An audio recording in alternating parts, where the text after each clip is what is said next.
Welcome to the Nerd Party.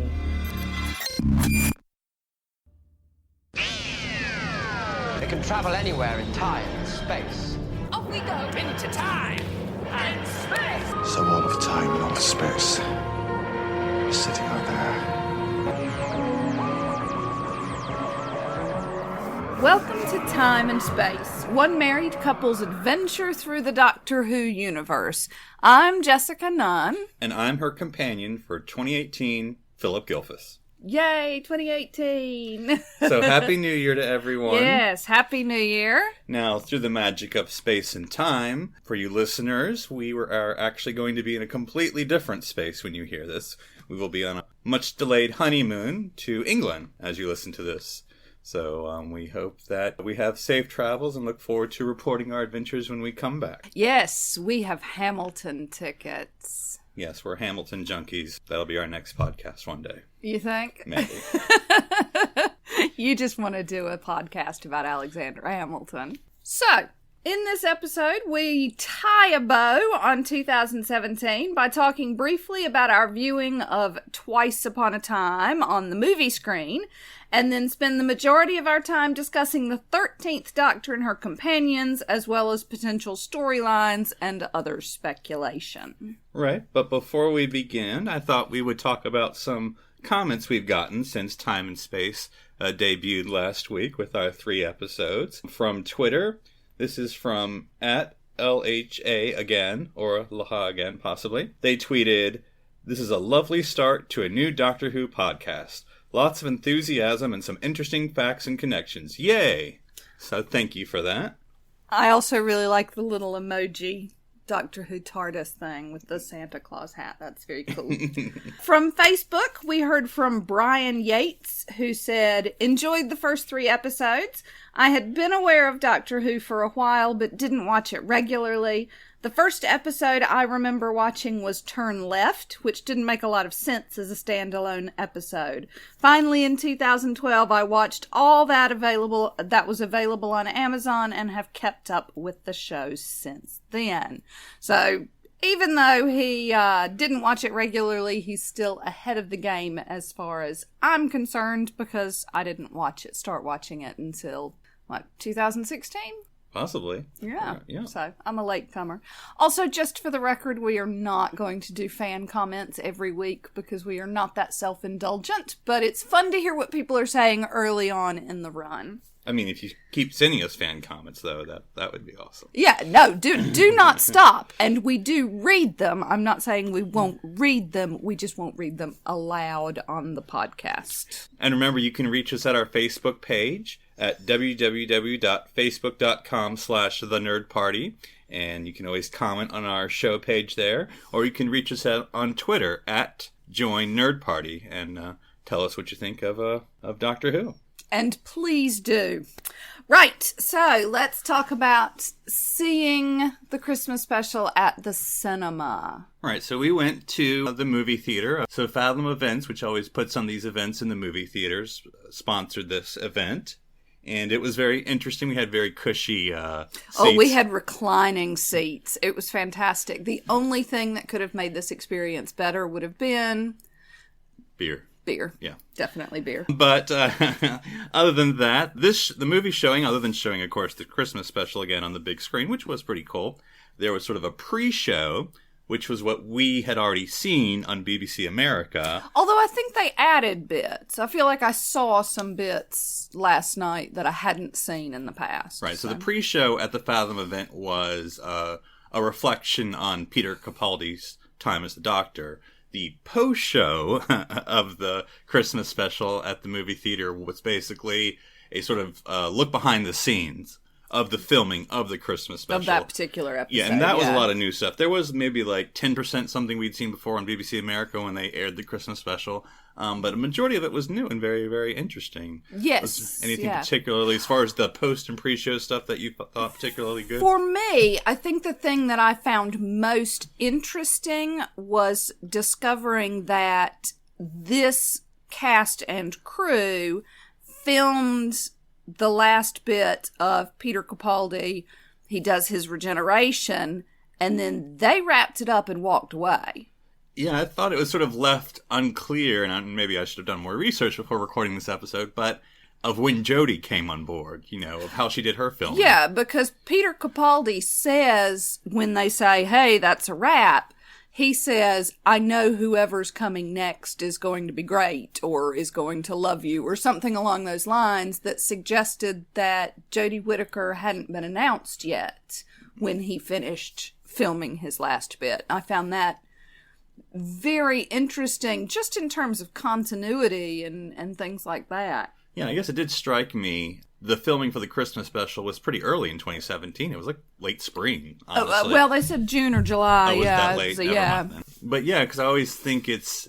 And I remember it before, when Tennant said goodbye, there was one photo of Matt Smith sort of walking down the backlot aisle, as sort of in the tattered clothes. So yeah, you never saw a picture, sort of an official picture of Jodi, in the 12th Doctor garb, Yeah, and it looks like, just from what they showed with all of this, that she wasn't at the table read. Now, again, if they hadn't... I know, but, if they hadn't even announced who it was yet at the table read, I guess I just sort of assumed that they would finish it up with her last little bit and then walk away. And the idea that there were two complete sort of show, probably not crew, like the cameramen and people like that, I assume stay, but completely separate directors, showrunners, possibly, presumably even writers, for that last 60 seconds of film. I just find that interesting. I wonder if it works, I almost imagine, for lack of a better analogy, a new president, or new prime minister, if you need that in your head, of, the term of office, because with the showrunners, is it like noon on inauguration day that, you got to have your stuff out of the office. Stephen Moffat, as soon as Peter Capaldi stops glowing, his term is over, and then Chris comes on board and he's in charge after that. So, anything with Jodi has to be under the, Chris, under the new Chibnall. regime. Yeah. I don't know. I guess I'd never thought about it, but I found that interesting. I also found it very interesting listening to Matt Lucas talk, because I sort of assumed, of course, he only had a very small part in this, but I sort of assumed that he ad-libs. So I assume he ad-libbed about the glass nipples, and I assume he ad-libbed about the invisible hair. And the cuddle. And he still may have done that bit. But he talks about the discovery of the fact that his character had glass nipples. He's like, I didn't know that. And he says specifically that he had overheard Stephen Moffat mentioning his invisible hair at one point. Mm-hmm. So apparently all of that was all part of the plan, and I found that quite interesting. I think the most of the post show was, and I can't pronounce, where was that in France that they filmed the World War I, or is that in Britain? I assume it's in France. I don't know where they. I don't know. Ypres is in France. Yeah, but I don't know if they filmed it there. Okay, but anyway, I assume they didn't film it there. Okay. The crew and the cast talked about how haunting it was to film the World War I scene with No Man's Land and the Christmas armistice, to have this sort of the war surrounding you and all these soldiers coming together.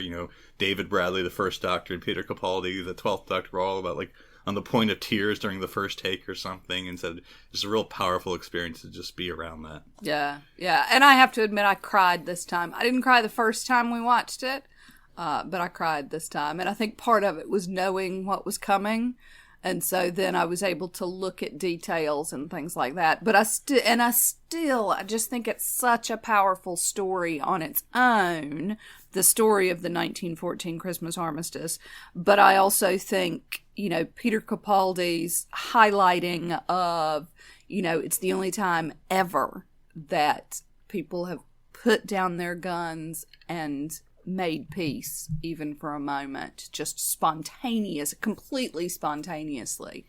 And that makes me so sad. I think that's such a beautiful moment. Mm-hmm. Sort of a very, of course, proud moment of British history. I mean, German history as well. But Absolutely. I mean, it's something that it has been used, I think, I can't remember if it was last year or the year before last, that it was a Sainsbury's commercial.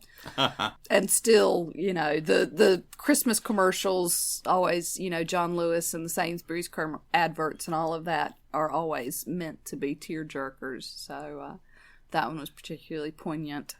But it was of course fun to watch the special with a movie audience. You got some, having seen it before, I don't know how many people in the theater had already seen it. You would think they all did. But anyway, or were seeing it for the first time. No, I think, yeah. I mean, there was a gasp at one point that I thought was fantastic. Mm-hmm. I don't even remember when it was. It was towards the end. But this gasp came from behind us somewhere, and I was like, yes, yes. But it's always fun to get that sort of group's reaction, whether it's the laughs or whatever. But yeah, so that was a good experience. And, we always encourage people, you should definitely have some meetups or something whenever there's a good Fathom event, whether it's the 5 Doctors riff tracks that we saw in the past or the special. And I'm sure, rumor mill, we don't know a lot about Series 11, but sort of the rumor mill is that much like the 12th Doctor's first time out, Deep Breath was shown in the movie theaters after it came out, that maybe the 13th Doctor's debut will sort of be feature length and will also maybe have a movie release as well. I hope so, because I quite enjoy the events that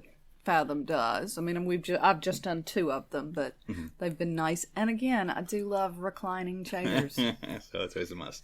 Well, since we've talked about Series 11, that's going to be the bulk of our talk. So Chris Chibnall, if I'm saying his name correctly, is now the new showrunner of Doctor Who. The Stephen Moffat era is over. And now, what has he done? Broadchurch. Oh, right. I knew he'd done something that I knew. I mean, he's done more than that. But... yeah, but Broadchurch. Right. Ooh, interesting. I believe, and I really should Google without saying this, but I think he did a little bit of Torchwood. I don't know in what capacity, but Broadchurch is what we would know him from. Of course, I think maybe that's how he chose Jodi. Yeah, I'm okay with that. But, he's now in charge. I think he probably has another executive producer who I'm blanking on, but it's sort of his now vision of Doctor Who is going to be going forward here.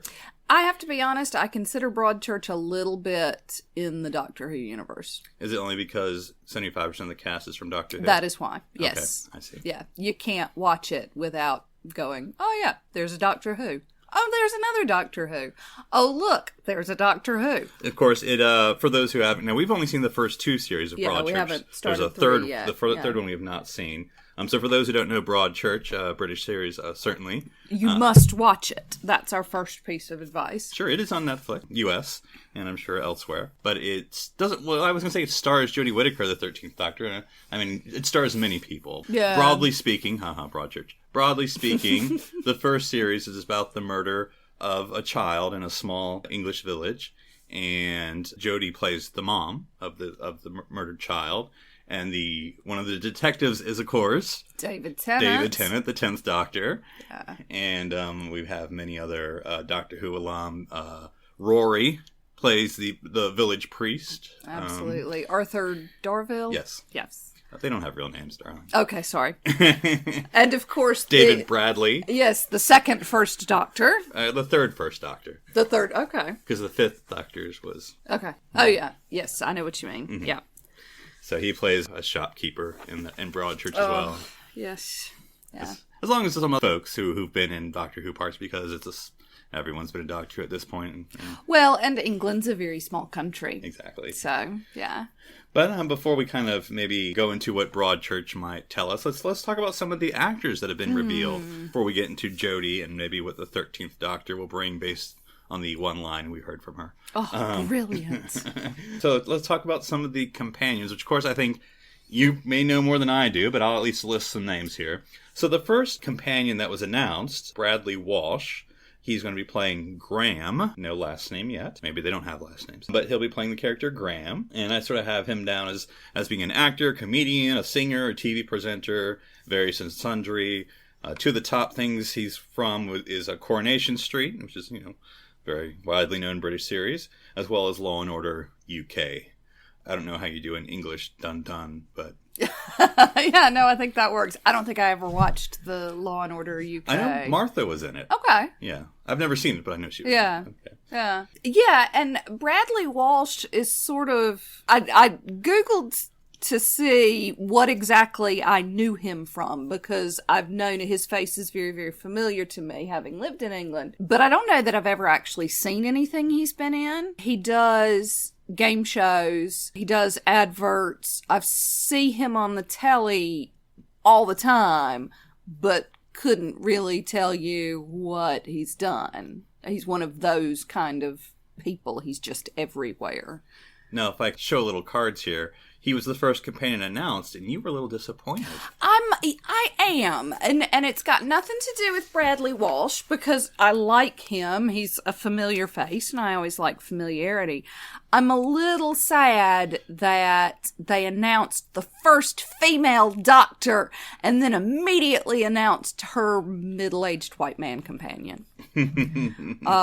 So now her other companions, there's a lot of diversity in this grouping, and I'm pleased about that. So it'll be interesting to see what the middle-aged white guy brings. Right. Well, and now, because the two other companions, and I hope I say these names correctly, is actor Tosin Cole, who'll be playing Ryan, and then Mandip Gill as Yasmin. I might be saying that one wrong. Now, they're both younger folks, I think. And yes, yeah. The only thing I could see that they were both in, not at the same time, but they were in Hollyoaks, which is that sort of like a British soap opera? Or? Yes, it's another one of the British soap operas. You sort of got Coronation Street and EastEnders are the big ones, and then you've got shows like Hollyoaks, which is just a little bit less popular, I guess. It's more of an afternoon soap, whereas Corey and EastEnders come on in the evening, that kind of thing. But it is the soap opera that I watched for a time. I had stopped watching it by the time they came in, but it's very exciting. It's one of the interesting things about British soap operas is almost exclusively it's a stepping stone. You know, you've got some favorites who stick with it and are there forever and ever, but a lot of people do it for a couple of years and move on to bigger and better things. So you just start out either in Shakespeare or soap opera. And a lot of times both. A friend of mine dated a Hollyoaks actor for a little while I was over there, and he actually trained with the Royal Shakespeare Company and then moved on to Hollyoaks. So yeah, it's oftentimes both. Well, those are our other two companions will bring a little more diversity, as you said. And it's interesting, another name that popped up, and I don't know her too much, is Sharon D. Clarke. I think she's known as actress and singer. Again, I don't know her that well. All we heard is mysterious returning role, which I sort of translated as villain, but... Oh, interesting. But I don't know. That was sort of my guess when that's sort of like mentioned casually, like, oh, there's this other actress. She'll be reoccurring. Yeah, like, I suppose that makes sense. I think, ooh, River Song? So, yeah, it could go, but we and another need a little bit of villain diverse some casting sort. there as well. Yes, absolutely. And I hope she sings. She is a West End singer musical, so it would be really interesting to be able to see her perform at some point, but we'll see. Now, it's sort of interesting that the 13th Doctor, we have 3 companions. Now, we haven't had 3 companions for a while. And in fact, now I'm sure this is where the part where listeners can yell at me when I'm wrong. But honestly, I can't think of a large companion group for a Doctor since the 5th Doctor. To me, it goes back that far when the 5th Doctor had, if I can do this off the top of my head, Tegan, Nyssa, and Turlough. I hate Turlough. But anyway, that's the last Doctor I can think that had 3 companions. After that, it's always been just the typical young lady companion. I mean, we've had Rory Amy and Rory, yeah. But again, it was clear that Amy was the companion and Rory was Amy's companion. Yeah, and the same thing a little bit with Rose and Mickey Ricky. That's true. You know, he showed up occasionally. Jack would show up occasionally, yeah. And when I think about Capaldi, Bill was his companion and Nardole was also there. Yeah, so it'll be interesting to see how if they're able to space it out evenly, or if they even want to. I mean, that's a lot of characters to write for and to keep up with, and to make us care about. I mean, to bring in 4, or, you know, if you count Sharon Clarke, 5 completely new characters all at once. That's a lot to try and make an audience care about. Now, of course, and you know, you can't always judge a lead writer by what came before, but Broadchurch, for example, many characters in Broadchurch, and we sort of got looks into all those different people in the village and all their stories. Yes, absolutely. But this is a completely different setup. Mm-hmm. And so yes, that may well be that we get sort of a highlight on different people. But people want to know the Doctor. That's true. And I'm hoping that will be the first. Of course, unfortunately, the Doctor fell out of the TARDIS and is presumed dead now. So, it may just be Doctor Companions. This is the spin-off. Right. Well, and it's always hard to know where Chris is coming from in his sort of vision, Is he looking at sort of nuWho, he's looking at the 9th Doctor, 10th Doctor, 11th Doctor, and 12th Doctor and thinking, I want to do something different, or, I want to take a little bit of this, a little bit of that, we sort of have nothing to go on at this point, but that's not going to cause us to stop speculating, so let's speculate. So the 13th Doctor, we got one line. Mm-hmm. Brilliant. We didn't get brilliant. Yes. We didn't necessarily get any, catchphrases. No Geronimo, no Allons-y, nothing like that, like we've gotten before. Well, you don't know, though, do you? Brilliant might be the catchphrase. All right, so get those tattoos done in time. And I was reading an article that said that they're described the 13th Doctor as having a nice Yorkshire accent. I mean, she definitely was very coming from Peter's Scottish. She definitely had a different accent. I trust you more than me in spotting accent types, but I didn't quite place that other than different. Yeah. I think I could have called out Yorkshire or something around that area. Mm-hmm. Anyway, I think I would have been pretty close with that, yeah. So, but she definitely... Isn't it weird to say she as a doctor now? No, I love it. Keep saying it. But it was interesting that she was definitely happy. I mean, again, we're going to just go magnifying glass into this, Yes, and seemed less confused. Right. I mean, as soon as she said, brilliant, she started pushing buttons like she knew what she was doing. Except, of course, that button... It was not the right button. In fact, it was the wrongest button to press, apparently. Possibly. We don't know for sure that this is her fault. Let's not straight away assign blame. Out of the, last few who haven't known how to drive the thing... Right. She seemed relatively confident about that. Except falling out of it. Again, I think we're not... We can speculate, but I'm not ready to assign blame yet, darling. But I think it's an interesting setup because... and again, without knowing who wrote that part, did Chris write that or did Stephen write that? Because Stephen is credited as writing the episode and you would think he wrote it, but I also feel like there's a courtesy, It's not your doctor. You really shouldn't write for them. So I don't know if he's like, all right, it regenerates Chris. You got 2 pages. What do you want to do? I don't know. Yeah, I can't believe that Stephen Moffat would be like, okay, I'm writing this, and then I'm going to have her fall out of the TARDIS and see what you do with that. Ha! I don't feel like there must have been some communication. But it's sort of a good setup because, of course, this 13th Doctor is going to start her regeneration with no TARDIS. So it's not like I'm thinking, all the other ones, they sort of had a TARDIS.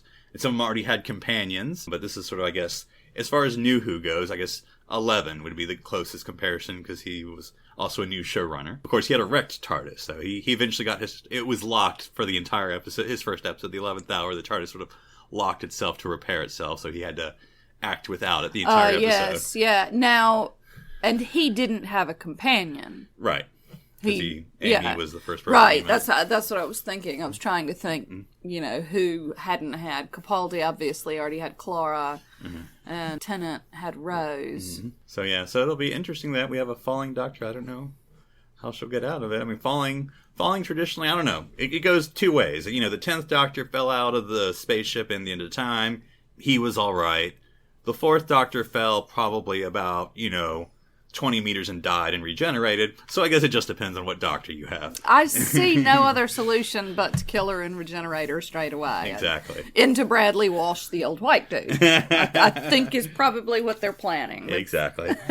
But now we did get some reveals in the past weeks and months. So we have a new costume if for lack of a better word, outfit. I don't know, uniform. What's the Yeah, word? which seems a little bit hodgepodge. Seems to have a little bit of homage, if you will, to lots of different doctors. So yeah, that'll be interesting with the sort of short trousers. Almost military sort of trousers. Yeah, it reminds me of my dress blues when I was in the Army. It sort of has the fanciful suspenders and t-shirt.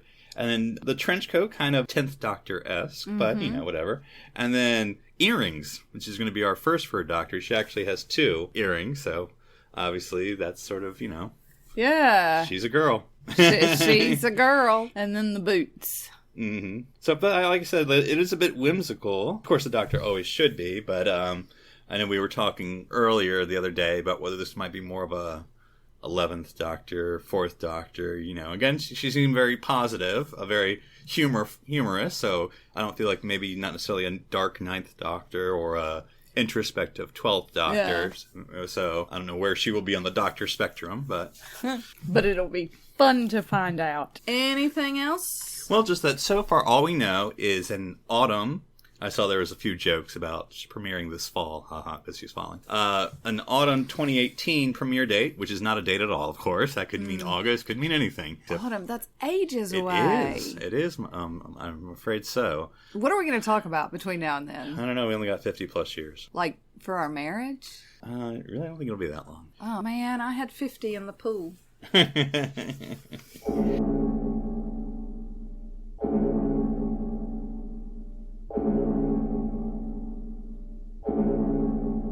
Well, speaking of 50 plus years, shall we head into the TARDIS library? Kind of riffing on the theme of a newly regenerated Doctor, I thought we would visit or revisit the 6th Doctor when he regenerated into the new 6th Doctor. And this is in the Twin Dilemma serial, which first aired March 22nd, 1984. It's always weird to think of Classic Who as being when I was alive. A synopsis for this serial is the following. A race of giant gastropods is taking over the planet Jakanda. Their leader, Mester, now intends to cause an enormous explosion in order to spread his people's eggs throughout the galaxy, and he kidnaps juvenile twin geniuses from Earth to work out the necessary mathematical equations. Space fighters led by Lieutenant Hugo Lang are dispatched to get the twins back, but they come under attack, and Lang is the sole survivor when his ship crashes on the asteroid Titan III. A newly regenerated Doctor and his companion Perry become involved and help Jakanda's elderly former ruler, Professor Edgeworth, who is really a Time Lord named Asmiel, to defeat Mester and free the planet's bird-like indigenous people from the gastropods' reign of terror. Jessica, this was your first time, I think, meeting the 6th Doctor, if I'm not mistaken. But of course, this is his first time, so you don't have to know anything. Yes, absolutely. Now, I chose this because this is universe... Well, I don't want to speak for anyone else, but I always think of this as the most extreme, confused Doctor regeneration. But what did you think of how this new Doctor met his new regeneration? Yeah, it was strange, and I think it was unfortunate that he was this confused in such a confusing plot anyway. Yes. That didn't help. Just listening to you read it, I was going, oh, that's what was happening. Oh, I didn't realize that the bird... Okay. So it made for a little bit of confusion that I think could have been helped with a simpler plot line. Mm-hmm. And the twins were creepy, but that's not what you asked about. And how'd you like him choosing his outfit? Yeah, it made me think of sort of what the Doctor Who's actually do. And of course, we see Doctors Who? Doctors Who. Yeah, yeah. It also made me think of the first Doctor with the cyborgs in the South Pole, where the girl comes out in her fur coat and she's like, "You've got a fantastic costume shop or wardrobe," or whatever she says. This idea that he has rooms and rooms and rooms of just random outfits. Mm-hmm. So I think that's fun. I like that as a canon piece. Yeah, I think it'll be interesting how the 13th Doctor chooses her costume, whether she goes in the wardrobe or like the 11th Doctor just steals it from a locker room or something. And I guess I'm trying not to project myself, but now I'll show my cards.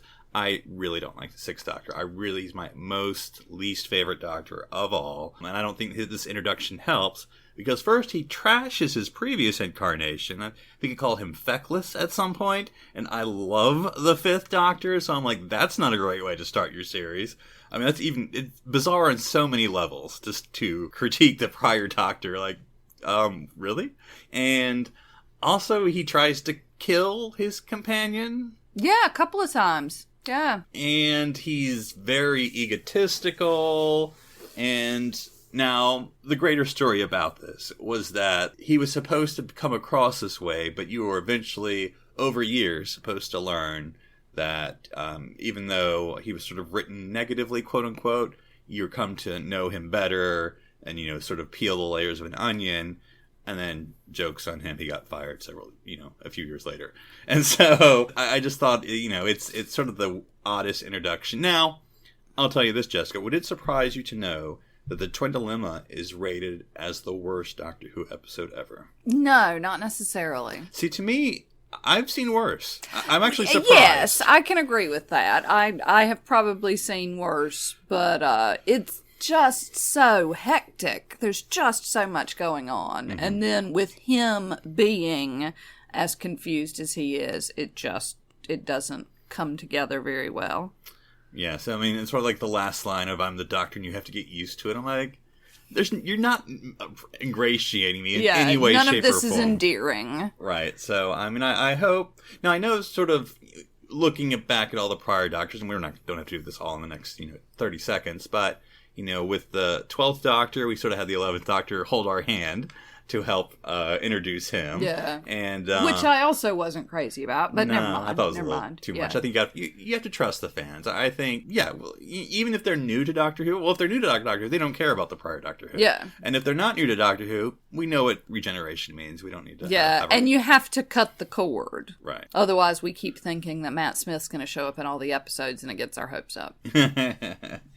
Well, that's sort of been our discussion and speculation. So, as we said, we hope you'll join the discussion. Jessica, what will we be talking about next week? We are going to be talking about the only thing that we're going to be talking about for probably the whole month of January, which is going to be our trip to the UK. We will be back by then, and we will bore you with all of the details.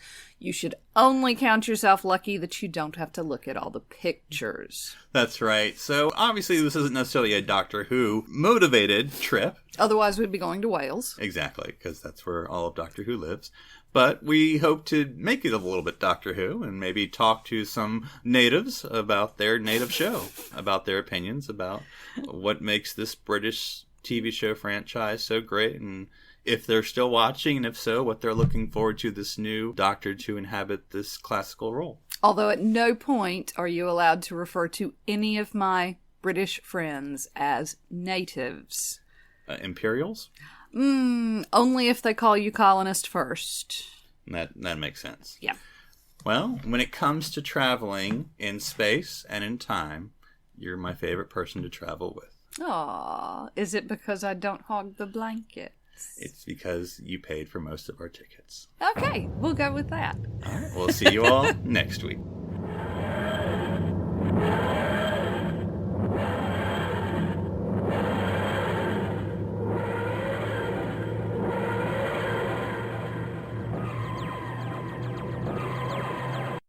This is BBC Television.